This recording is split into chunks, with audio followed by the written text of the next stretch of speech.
Welcome to the Good Word, y'all. This is episode 7. We are here on Yahoo Sports. We are on the Ball Don't Lie network.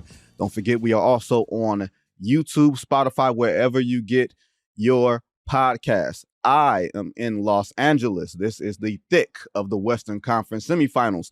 The gentleman that you see on the other side of me, you can say that he's golden. My man, Marcus Thompson from the Bay. He is the Athletics lead columnist. He does everything Warriors. He also does stuff for the 49ers. Like, he's not just a basketball writer.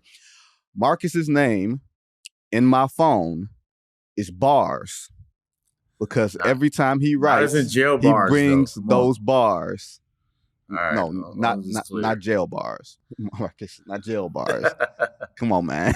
I'm not doing you like that. I just want your listeners to understand, Yeah. Bars, because he is one of the 5. He might literally be the best writer in the business. Relax.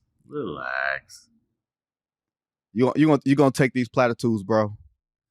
That's funny. It's a good word with goodwill, so. It's your world, man. I'm just a squirrel. Here we go. Look. I'm glad that you joined me. This is the morning of Game 4. So by the time you hear this, some of you, the Game 4 might already happen, right? But we can still get into this series. And Marcus knows Steph Curry better than anybody. We were at the Four Seasons yesterday in Beverly Hills, this swanky hotel, where the Warriors did their media availability. And Steph Curry has not yet exploded in this Lakers series. He had a not-so-great Game 3, didn't really have a great Game 1, and played a different type of Game 2, what was exceptional in Game 2. And he winked at Marcus Thompson when Marcus asked him about, adjustments that the Lakers made. And he says, we got something for that. So, Marcus, are we expecting a 50 ball from Steph tonight as the Warriors try to even up this series? Nah, it's too early. Can't pull out the 50s in Game 4. You know what I'm saying? But this is a must win. If you don't win this, Marcus, that you going home. Likely, yeah. But so I wrote about this today. Like, as long as they have Oklahoma City, they won't ever feel that. Like Steve said yesterday, until it's time to go home, then it ain't time to go home, right? So down 3-1 would definitely not be ideal. But I still think they believe they can beat the Lakers without resorting to Steph go crazy. I still think they feel that way.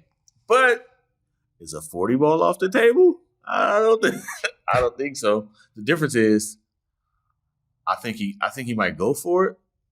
But I think the Lakers might shut it off. Like, Darvin Ham is going to be like, yeah, nah. You get to that 20 mark, like, hey, nah, B, we're not falling for the banana in the tailpipe. We've seen this movie before.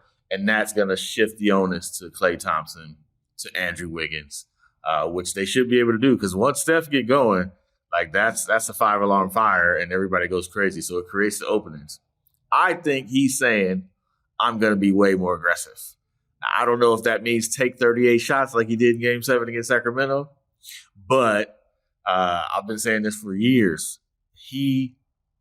When you guard Steph, you just got 5 seconds, man. Just 5 seconds of hard defense. Give it all you got for 5 seconds, because the screen is coming and the help is coming with the screen. So, Vinny, you could guard somebody for 5 seconds if you go hard. Maybe 3, at least 3. Back in my foot sliding, nice hands days, Marcus, yeah, I could, because I was a handsy defender back in the day. I wasn't just going to let somebody just do whatever. You know what I mean? I know where you're from. Of course. That, to me, I feel like Steph is saying, you're going to have to do it for more than 5 seconds. We're not going to bail you out, which probably means a little ISO, which probably means getting the pick and roll with some guys who he wants on him. I'm looking at you, D'Angelo Russell, so we'll see. Obviously, it has already played out by the time people hear this, but that's what I took it as. Steph's going to be more aggressive. Because remember last game and this game, Game 2 and Game 3, he was on some, let me draw the double team, pass the rock, and everybody else get it going. So I think that's Steph saying, nah, I think we're gonna turn it up a notch. Now, Marcus knows Steph pretty much better than anybody, especially in the Bay Area, because you come up together, you see him through the ankle injuries and everything else when nobody was paying attention to Golden State.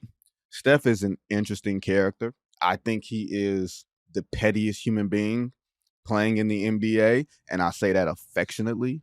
So I ask you this, Marcus, because you look at the other side, you look at LeBron and the Lakers, and LeBron goes out of his way to do the passive aggressive thing with front office, with ownership, about giving him all the pieces. Give me all the pieces so I can win, to maximize all of this. LeBron is 38, Steph's 35, so they're not that far away.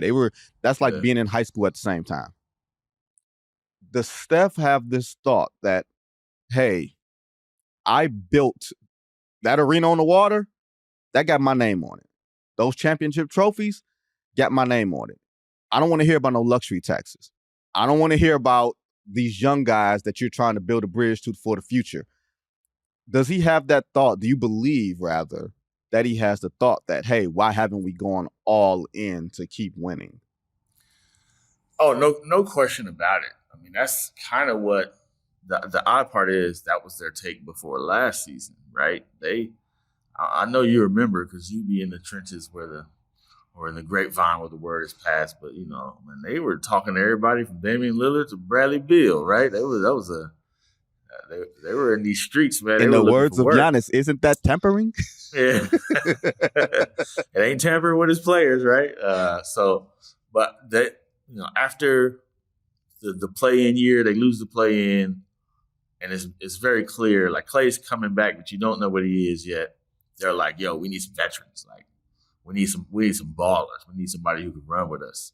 So they wanted that. There was a bit of a disagreement between the championship core, because Draymond in this too, Klay in this too, but obviously Steph is the face. Like, hey man, we need some hoopers, and the front office is like, specifically the owner Joe Lacob is like, I got to be prepared for the days y'all are done, right? Because y'all ain't no spring chickens anymore. Right. So that's been the clash for the last couple of years. It even came down to, remember, it was like Avery Bradley and Gary Payton II fighting for the last training camp spot. And they wanted Avery Bradley because they'd seen Avery Bradley in the playoffs before. They knew what he was. And Steph was like, yeah, give me Avery Bradley because he's made my life miserable before.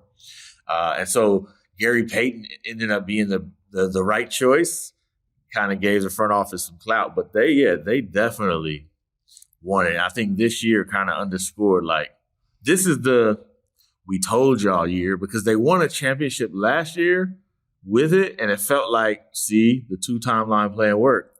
But really, when it was time to win a championship, them youngsters wasn't nowhere to be found. Like, Moses they did it without him. They did it without him. They did it with Otto Porter and Nemanja Bjelica and Gary Payton II, like Juan Toscano Anderson, right? Damian Lee. They did it with like people who've been around the block a few times. But it still felt like the plan worked. So this year was like we told you this plan don't work, because now they got like 6 or 7 dudes who don't have experience, right? They got 4 first-round picks on the roster, right? And James Wiseman didn't really take the leap forward. So the cupboard was left kind of bare this year, right? Whereas last year you thought, hey, this works. The vets didn't hit. They always pick up a couple. Last year it was Otto Porter and Nemanja Bjelica. This year it was Dante DiVincenzo and JaMychal Green. And JaMychal Green didn't hit like they thought. And Dante's been great, but not that great in the playoffs. Not like he was in the regular season. So those 2 veteran minimums gotta really hit when half the roster is like youngsters. So I think no matter when this season ends, I think, especially now, Steph is going to be more like, hey, didn't I tell you? Hey, hold on, man. But also, we got these big question marks, Vinny. Like, what Draymond's got to opt out. Yes, he does. Klay's due for an extension, and he wants one, right? So yes, he does. They've got some big time decisions to make. It's going to be, in the words of the legendary philosophers from Cleveland, you're going to meet them at the crossroads now. It's crossroads time. It's the fork in the road. And those legendary philosophers would be Bone Thugs and Harmony, by the way. I am completely aware of their work. I've completely seen their movies. Now, it's funny you bring up Draymond and Klay Thompson, because I would say around All-Star Weekend, I was of the mind that Draymond was not going to come back. Like, there's just my own thoughts, what I heard around the league and everything else. I felt like All-Star time, Draymond wasn't coming back. Then I start seeing Draymond a little bit more through the first round, towards the end of the first round when I was around you guys. And I just get the feeling that he's comfortable and he wants to stay, right? Now, we know, now he went Mike Tyson punch out on Jordan Poole. And Klay Thompson went, Klay Thompson is looking at his numbers, and he's saying, y'all paid Jordan Poole this, and he ain't delivering y'all no rings.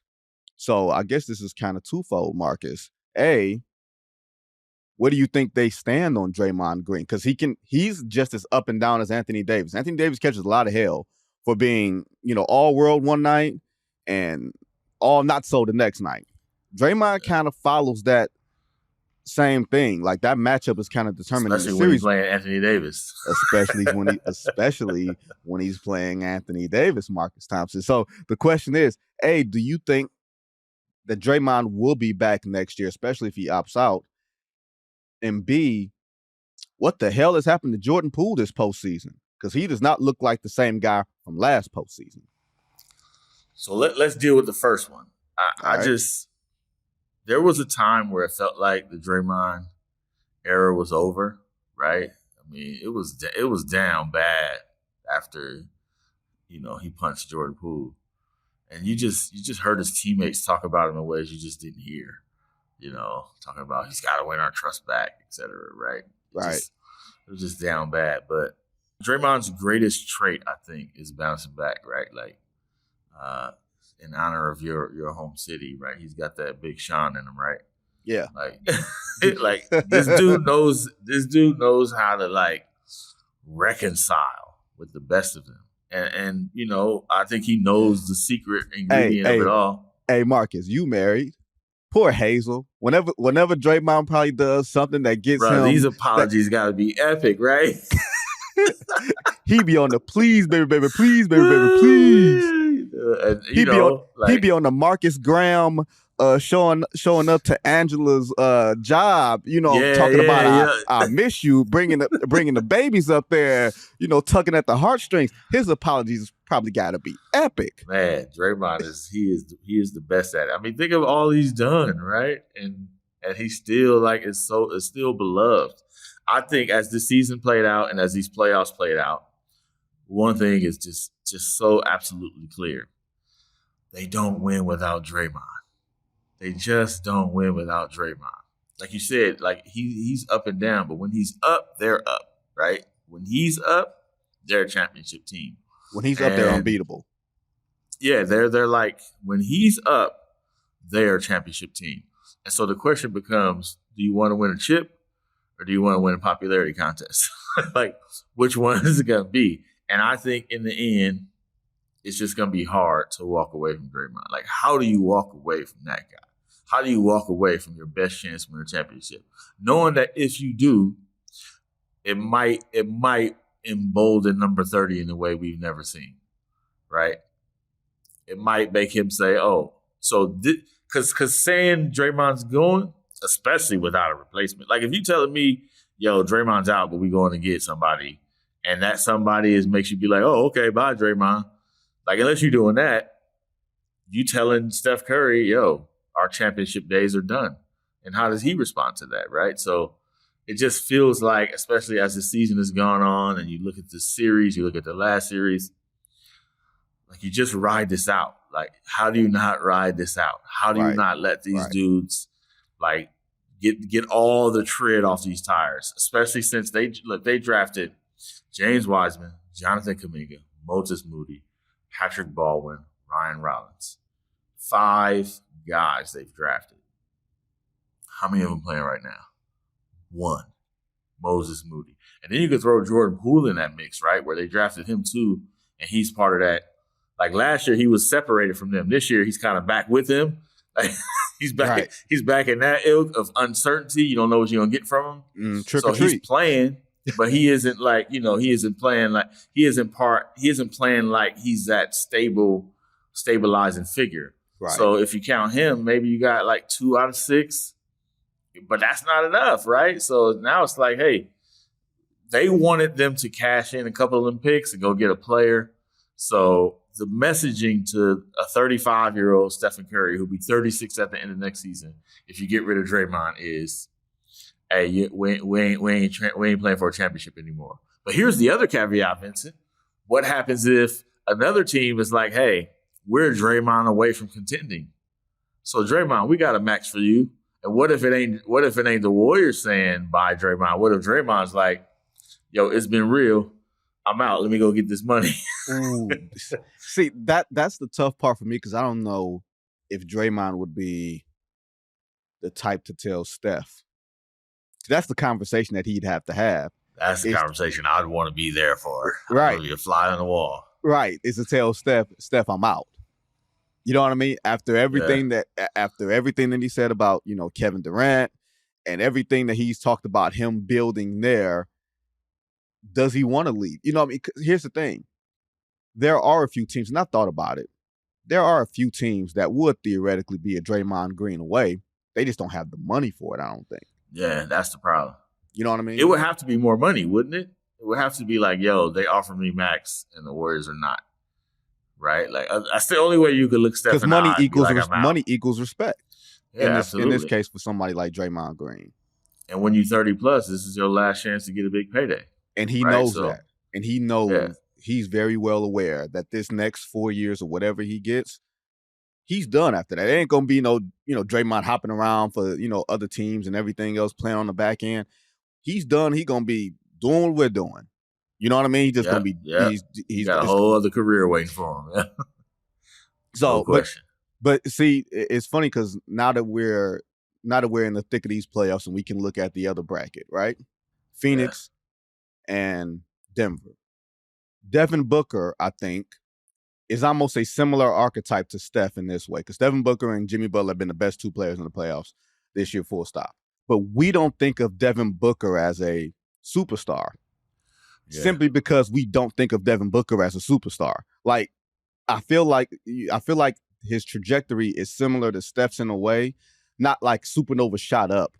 But if you think of today's superstars, we've always thought of them as superstars. Even, once Jokic figured things out, we were like, oh, Jokic is that guy. But Giannis and, Giannis, we saw him coming. Kawhi, we saw him coming. Of course, you got the LeBron. All coming. Yeah. We've seen them all coming, right? Steph, we didn't see coming. So it took people a longer time. Hey, there's a book about that, actually. Is it really? Yeah. Is it? What's the name of it? What's it called? What was it called again? Oh yeah, that's right. The Miraculous Rise of Steph Curry. Yeah, that's right. It talks about how nobody saw it coming and how it happened. Yeah, that's right. We are on with the author of that book, Marcus Thompson II of the East Bay and the Athletic. Get them wherever you get your books, CDs and tapes. Okay, but when I look at Devin Booker, I think of a guy that we thought of as being just a scorer, a guy who maybe gets numbers, but not necessarily winner guy. Now he's turned into winner guy, franchise guy. KD is there because of him. It's a little early to say he turned into winner guy. It's a little early. No. He plays to win, not winner as in. Oh, I see what you're saying. Gotcha. Like he's playing a winning brand. He's doing whatever it takes to win a game. You can win with Devin Booker. You can win with him. Yeah. Gotcha. You can win with Devin Booker in a way that you probably can't with Bradley Beal. Yeah. I see what you're saying now.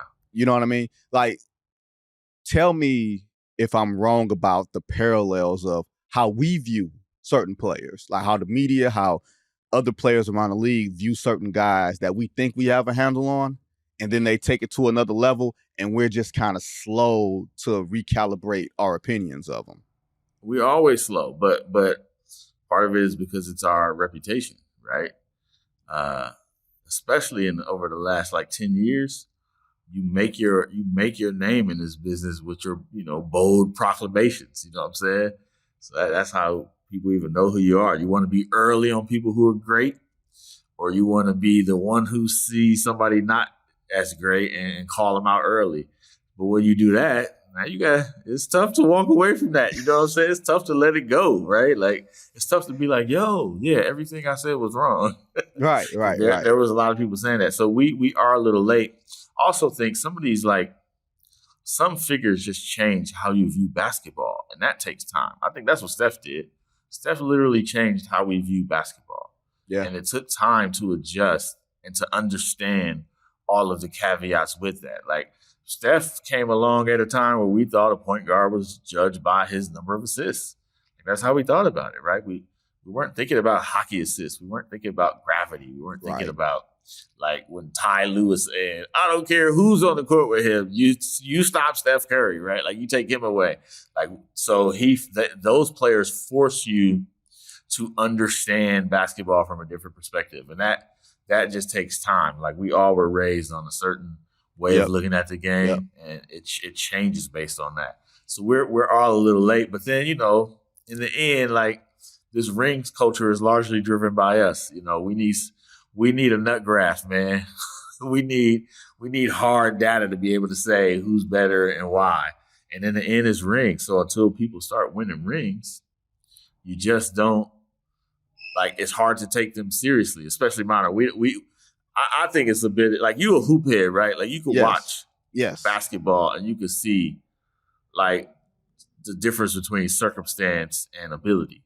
Right. Like, but for a lot of people, they just need to see the circumstance. Like, you know, the circumstance got to work in order for you to see it. Like anybody who watched Jokic, you could see, like Jokic is nice, bro. Like, I know he ain't been to the finals. I know he ain't won a title, but ain't nobody looking at Jokic saying that dude is not nice because he hasn't won a title. Now you're saying, hey, Jokic, you so nice, it's time for you to win a title. Right. It's that special line. It's that special line that you gotta evaluate. And I'm with you, especially on, like, the Jokic thing. Like, I voted for him for MVP the first year. I voted for Giannis last year. I voted for Embiid this year. But I had no problem if he won this year, right? Yeah. That man is so smooth. Bro, you know, it's crazy. I think that whoever wins this Warriors-Lakers series could just be playing a consolation prize for the Nuggets if the Nuggets get out of that series against Phoenix. Because I think the Nuggets, especially considering the age of the potential. The Nuggets are young. Like, they've been through a lot and they're young. You know what I mean? It's been a minute. It feels like they should be older than what they are because they've gone through all the injury adversity, you know, 2 straight years of not having your guys, and now you got your guys. And even though your guys are still kind of dope, like, I got some questions about Jamal Murray. I got questions about Michael Porter Jr. I have 0 questions about Nikola Jokic. I don't even have questions about if he knows who other team owners are. I know he knows everybody walking around there. He just don't care. Give me the ball. We trying to inbound this on this 5-on-4 thing, Matt Ishbia. He ain't worried about that at all. That's what I love about Jokic, man. He really don't care, yo. He just doesn't care about, like, the stuff that most players care about, including, like, hey, man, I might not want to shove this owner. Maybe this might be money I'm pushing aside, right? Maybe this might be a future. He ain't thinking about that. Give me the ball, man. Right. Like, give me the rock. Like, let's go. We're trying to win this game. That's what's so impressive about him, which is why I think, like, we should be expecting a championship from him, because he's got all of the tools, even the right mentality, right? Like, even the right mindset. Like, we're not saying, yo, Daniel Gafford, why you don't have a title?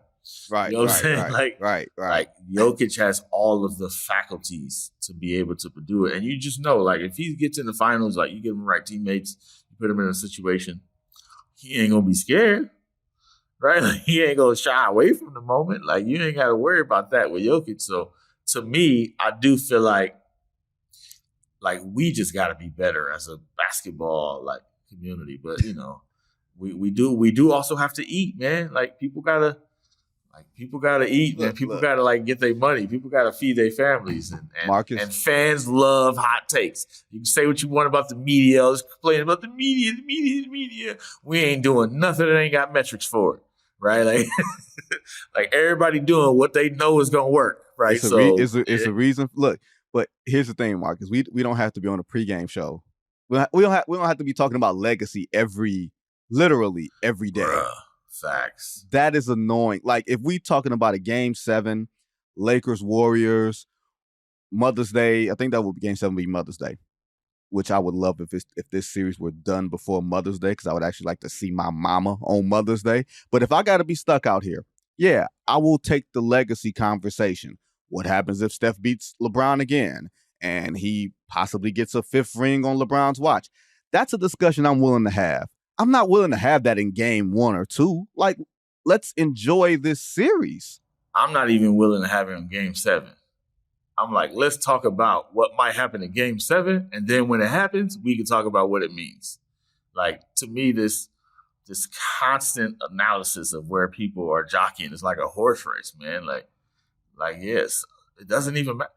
So that means everybody from 2015 or 2016 who had their opinion about Steph or opinion about LeBron was absolutely meaningless right now. Like, it was meaningless. It meant nothing. So what's to say whatever we think right now won't be meaningless? And if it might be meaningless, what's the point? They're literally going to play, and we're literally going to find out. Like, it's going to happen. We will know what happens in the series. We will know how it unfolds. We will absolutely know. If LeBron wins this series and Steph goes out with a 50-banger and LeBron still wins, are people going to be like, see, I told you Steph ain't like, no, like, we don't know how it's going to shake out. That's why I'd rather spend my time analyzing the actual games. And maybe it's different. You know, we came up like covering games. This is what we do, right? This is what we did. So, I mean, I feel you. It's definitely more acceptable in the game 7, but I'd prefer not to hear it, but I understand what happened. Yeah, I understand in game 7. But as long as it's very clear that there are metrics and data to show that this is what people are listening to, this is what people want to talk about. Wow, I might think it's irritating. I might not want to hear it. I know if I'm writing a little analysis piece breaking down game 7 and somebody talking about a legacy piece, the data will show which one the people want, right? So, like, media people just trying to eat, man. They're just trying to make themselves relevant so they can keep working and keep feeding their family. And I ain't fault nobody for doing that. In the words of my man Shadow Henderson from Mo Better Blues, I'm sure you've seen this movie because, Marcus, you are of a certain age.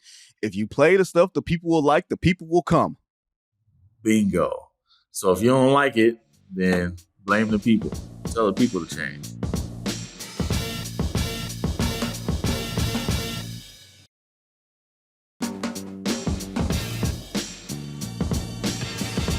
Oh yeah, Marcus, that whole rings culture thing, that would make sense for everybody if we don't have Kevin Durant out here who still needs validation because people won't give it to him because he got rings. Yeah, that's crazy. We diss rings now too. We are dissing everything. But you know what I've learned is the value of coaching. So I look at what Eric Spoelstra is doing over there in Miami, working miracles with Jimmy Butler. And, you know, a couple of just rubbing some sticks together and creating some fire against a fully loaded, you know, Knicks team. How do you see the rest of that series playing? I know we're deep in the weeds of the Western Conference, so we're watching games late, and that's the game that usually comes on while we're doing pregame prep. But Miami looks like not only the better team, but they look like better prepared. It look like better coached. The Knicks look like, when you got Julius Randle over there, I don't know how good you're going to be when it gets late. Yeah, I feel like this is the classic war between system and talent, right? Like, I mean, I feel like the Knicks are just like, look, man, give us the rock. We about to cook. Where Spoelstra's brilliance is being able to do that, but also being able to say, here's Gabe Vincent, a really good player. Let me put him in the best position. Yep. Right? You know, here's Max Strus. Let me put him in the best position, right? As much as people would love for Bam Adebayo to finally take the ball and be like, I got this 30 tonight. That's just not how Miami plays, and they keep winning because everybody's in their best position to succeed. And playoff is all about counters. Another reason Spoelstra's great. It's all about adjustments. It's all about counters. Like you could have a strength and then people going to take it away. And what you going to do? Which is why Duncan Robinson was all world one year. And then the next year you barely hear from him, right? Which is why Jordan Poole was incredible last year. And this year he's having a hard time. Like, this is the NBA. Like, it's 58 coaches on every bench. Like, they there for a reason. They figured out how to stop you. And Spoelstra is great at taking away strengths and then having a counter when you take away his strength, right? And in the end, he got like the greatest player of all time on any given night sometimes. Like, Jimmy Butler is like, that dude turns into like Michael Jordan sometimes. It's like unbelievable. But their entire team is cohesive and they know what they're doing. They all have a role. And I also think some of their players, because of that, because they've constantly been put in a position to succeed, because they know exactly what they want to do, they're even better. They perform better. I feel like, and this is like something like Steve Kerr talks about all the time, like he can't, like the Warriors always feel like they're going to be the ISO team. Always. Because they're like 7 games, that just don't work. Eventually we will stop it. But when you're running a system that got 5 options, it's tougher to stop than just stop at 1. And there's probably no better ISO player in our generation than James Harden, right? But he's like living proof that it's tough to do that for 7 games. Like, it's tough against the NBA when they're trying to take away your strength. So to me, like, this is a masterclass from Spoelstra, and also this is like the wall Tibbs always runs into, right? Like, it's the same. It's the same wall he runs into every time. I've seen these movies. I think the game switched on Tibbs defensively, and I give him credit because this Knicks team is tough on the boards, but they're not a great defensive team. The game switched on Tibbs when teams start running more than one shooter on the floor, because he would ice those side pick and rolls, and you could leave one non-shooter open. Then when you had 2 shooters, it was like, oh, the swing is going to lead to something. Now I don't have anything for it. And Spo is not dedicated to any system. He's more or less, him and Ty Lue are the coaches that can take theirs and beat yours, and take yours and beat theirs. Those are the 2 coaches that I think, to me, are that good. But you bring up an interesting point, and I'm very curious what you go. Not to necessarily go back to Golden State, but it feels like Steve Kerr is a much better coach than he was 8 years ago. He better be. Steve Kerr, man, he had to learn on the job, right? Like, he got handed a 51-win team and a generational talent, and he was able to exponentiate that, to turn it into something. But man, after KD left and Klay got hurt, and he out here running with like Eric Paschall and D'Angelo Russell and Glenn Robinson III, Kai Bowman. Like, he had a gap year. You know what that was like? That gap year when you go from high school to college, and they're like, I'm gonna chill for a minute to get my legs under me. He had that gap year. It came after 3 titles, but he sure had it. And I do think like the league kind of knowing what the Warriors do also forces him to be able to adjust, right? Like you could see them saying, here's how the Warriors play, and we've had years to prepare for it. We know how to do it, right? And it's like, in Remember the Titans, one of my favorite lines when he's talking about his offense, he's like, it's like Novocaine, right? Give it time, it always works. Like, NBA offense don't work like that. No. It's not how it works. You got to be able to have counters. So, and that was one of the clashes with KD, right? Like, KD knows if you just moving the ball around and passing it, teams will make it so the wrong person has the ball at the wrong time, right? And now your main guys are opt out, so you got to be able to adjust. And I do think he needed to learn how to do that, how to know when to say, all right, motion is great, we want to move the ball, but in the end, this is determined by your stars. So let's make sure our stars got the ball instead of Kevon Looney, right, with 5 seconds left on the shot clock. So I do think, like, not having the most talented team in the league, having to manufacture advantages instead of just having them because your players are better, like, made him a better coach, right? It made him. And then, like, there's that year when Steph comes back and you got the play-in year, and you got, a roster the next year that's not that great. Like, it's like, hey, man, everybody's looking like, Steph's 33, but, he's still nice. Like you can't treat him like like a unifier, or you can't treat him like a great player who blends in. It's like, nah, how do you turn this dude? How do you use him like the superstar he is, like the top whatever of all time player he is? Like he had to learn how to do that because for so long it had been strength in numbers, right? It had been like, but it's like, hey, nah, you got one of them dudes on your team. You need to take advantage of that. So because of that, I do feel like he's become a better coach. Unlike like a Spoelstra where they've had those down years before. Steve never, you know what I'm saying? Steve never, he never dealt with that. So to me, I feel like he had to be better. Like it was required. Otherwise, you're wasting Steph's best years. And it's funny, you brought up the part maybe about 30 seconds ago. You said stars got to be stars sometimes, bringing up the point about Kevin Durant. So with that, we go to Boston and Philly. That is the equivalent. That is the definition of stars have to be stars, right? Joel Embiid, for whatever reason, Boston gives him all of the trouble. No, we know the reason. Al Horford. Al Horford.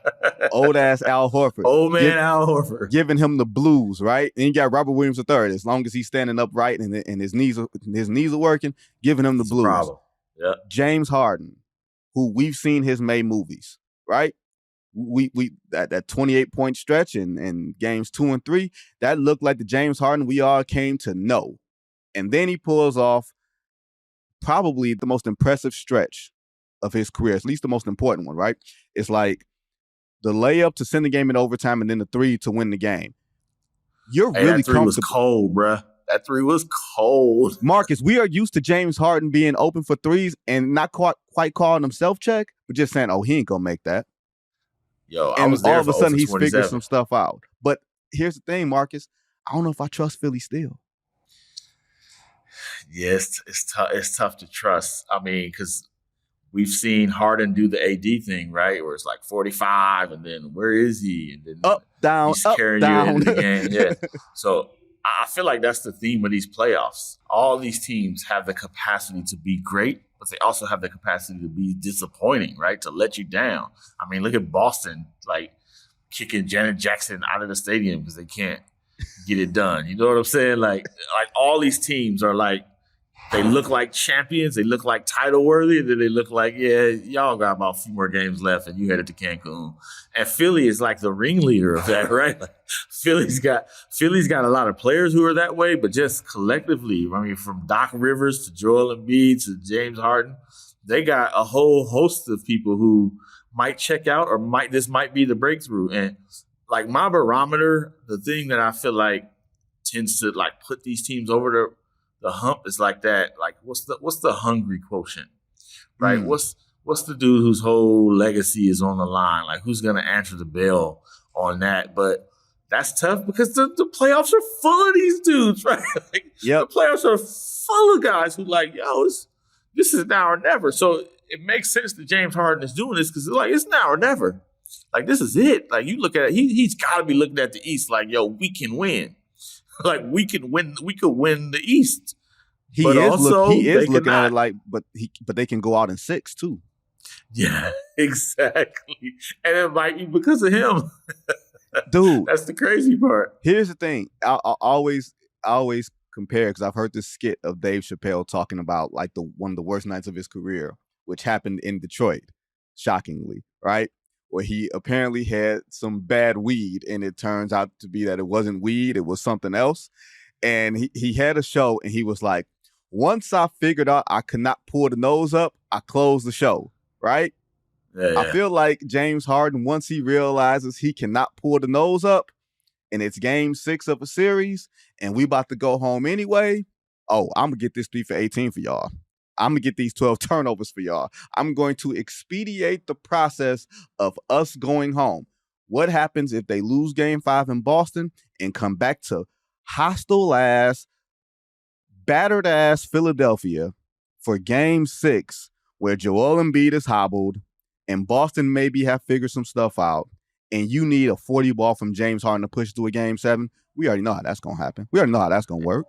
And PJ Tucker fed up with all of it and letting everybody hear it. You know what I'm saying? Like, stop being some suckers. Like, let's go, right? Old man PJ Tucker, like, we not about to get punked. Like, PJ Tucker, 37 years old. I know, bro. Like, but he out here like A and B, you better not, you don't do this. You better not do this. I don't know what he said, but you know how you be putting in words people say, like, you better not do this. You better not leave us hanging right now. You the MVP. Don't start backing up now. You better take this dude. Like, Al Horford is 97 years old. Like, you better take this dude. I love that from PJ Tucker, but I'm hoping, come on, man. I'm hoping this is the year James Harden changes the narrative. Like, he's so good. He's so good when he's good that it can't be like this. Come on. You ain't got a good word, Mr. Goodwill, for James Harden. Come on, man. I think up until this point, there has never been a historic player who has come up small more times in games this side of Karl Malone. Bruh. I mean, what a list to be on, but I don't see no lies. These two games. Look, when Embiid was out for game one, I'm like, oh, this series is a wrap. And then you got Doc Rivers, who has the unfortunate distinction of losing all the 3-1 series leads, a lot of which are not on him, but we like to put it on Doc Rivers because for whatever reason, for Doc Rivers to be a likable person, people don't like him. And they love bagging on Doc and saying, well, you lost this 3-1 lead with Orlando. Yeah, when your second best player was Gordon Giracek to the Detroit Pistons, where you had the ghost of Sean Kemp as your starting center, or you lost that 3-1 lead with the Clippers, and when your starting five might have been the best starting five in the league, but you had nothing behind it. You know, that year that we were waiting for the Golden State Clippers rematch in the conference finals, but we didn't get it, and the Rockets came back 3-1. And, you know, the bubble is the bubble and everything else. But it's just, I feel like for Doc, even for someone to have championship bona fides, people are circling around him waiting for some nonsense to happen so they can bag on him. And I don't understand why. Well, it's results, man. You got to win. Doc, like I said, Doc is an easy target. Yeah, easy. But he got to win, though, right? And I think this goes to what we were talking about Spoelstra and about Ty Lue. It's like you have to have a counter. You can't be like, my system is it, and we're gonna work it until it works, right? Like, you got to be able to alter that. Like, we're looking at it now, where I mean, Al Horford just gives Joel Embiid problems. He makes it tough for him, right? Mm-hmm. Like, is the answer to just keep dumping them all in the same spot? Like, how about you do something to make it a little bit easier on your guy, right? Like, can you get Al Horford off of him, maybe, right? Can you get him closer to the basket instead of out by the perimeter? Like, it's just like Doc is one of them. He does have that. You know, I'm a bit stubborn. Like, I know my system works because it has worked. Right. I know it works, so it's just about executing instead of finding the kind of like improvisational ability to say, let's try something a little bit different, right? So it might work, it might not, like, but he's not any different than a lot of coaches, right? Like, I mean, there's a reason Nick Nurse and Mike Budenholzer don't have jobs, even though they have a title, because a lot of these coaches just believe in their way, they know their way, and that's it. Where the great ones, they like, yo, you give me a different cast of players, I got a different plan, right? Right. Give me a different situation, I can maneuver. So we need to see Doc do that. Like, we need to see Doc make the adjustment. And by the way, like, we need to see Mazzulla make it, right? We need to see somebody like that. I mean, I think you are so right, and it needs to be said more. Like, a lot of this stuff is about coaching. A lot of it is about coaching. And it's no coincidence that the greatest players of all time were also with some of the greatest coaches of all time. Like, it's just not a coincidence, right? We don't talk about the value of Chuck Daly enough. You know what I'm saying? We don't talk about like how important that element is, especially, and it's a little bit different now in this player empowerment movement, but especially back in the day where the coach was the president. You know what I'm saying? Like, he's the dictator. Right, you know, you had to be Michael Jordan to tell the coach what to do. You know what I'm saying? Like now you can't do. Now it's a little different. You can just pout and get traded. But you know, some guys are just like, hey man, this is the system we run. I felt like for years, it should have been like hard to figure out how to play off the ball. Figure out how to play off the ball. You see what they're doing, so you figure out how to play off the ball. They're like, nope, we're just gonna keep doing it. Yep. We're just gonna keep doing it. So to me, that's where Doc's got to show me something from the adjustment tip. Show me you can mix this thing up. Like, I mean, look what we're watching, right? We're watching like Darvin Ham say, you know what? Let's put Austin Reeves on Steph Curry. See what it do. Like, we need to see some of them moves. Hey, look, Steph is probably insulted right now. Y'all put Austin Reeves on me? Y'all must think I'm washed. That, ladies and gentlemen, that's a pretty good. Hey, man, it's a move though, right? When that lineup came out, you can see like they're like, hold on, what's happening here? You put Austin Reeves on me? Austin Reeves, baby, the unstoppable Austin Reeves. That is the unstoppable Marcus Thompson. Marcus, you got anything to plug? You got the books. You're an author. You have the column for the Barry News Group. That's what it used to work. You got the column. Right? Yeah, Marcus tried to recruit me to go work for the Bay Area News Group years ago. Tried to get me to work for peanuts back then, and wouldn't even go offer me no shelter. But that is my boy, Marcus Thompson. I appreciate you joining us on the Good Word with Goodwill. Thanks again, man. I really appreciate you, bro. I want to plug one thing. Can I plug one thing? Go ahead. I want to plug Vincent Goodwill as easily one of the best in the nation from the old school. Y'all, here's what you need to understand. Like, writers are like players. Like, reporters are like players. We all have our strengths. We all have our weaknesses. Some people are great writers. Some people are great reporters. Some people are great at source building. Some people are great storytellers, right? The reason I wanted Mr. Goodwill in the Bay, and the reason he's such a value commodity in our modern era, is because Vince ain't no one-trick pony now. Like, he can tell stories. He can get some reporting done, right? He can write. Like, he know everybody. I mean, everybody. And he's also top 5 best-dressed media member, which ain't hard to be because we kind of terrible. But, you know, he'll come in, he'll come in looking like, hey, man, what you do? Like, he'll walk in an arena and you don't know he's a reporter. You might think he might be an agent. I don't know. Especially when you come with the turtleneck and the suit. It's like, hey, man, hold on. You got an album coming out? Or you'd be like, no, I'm a writer for Yahoo. Like, no, Mr. Goodwill's top shelf, baby. That's what I'm talking about from the old school. Y'all don't understand because it's all about like who on TV and who got the... Us real G's know what's up, man. It's about having 5 tools in your bag. Mr. Goodwill got the tools, baby. Hey, Marcus, I appreciate you. I'm top 5 in best dressed, and it ain't 5, and it ain't 4, and it ain't 3. only a couple dudes can dress better than me, and that's because they got a bigger paycheck. But let me get that war chest going, and I'll show you what's happening. Hey, man, I just got one request. Stop showing up to little regular shoot arounds and media availability, showing everybody up, man. It's chill time. You can't pull up in whole outfits while.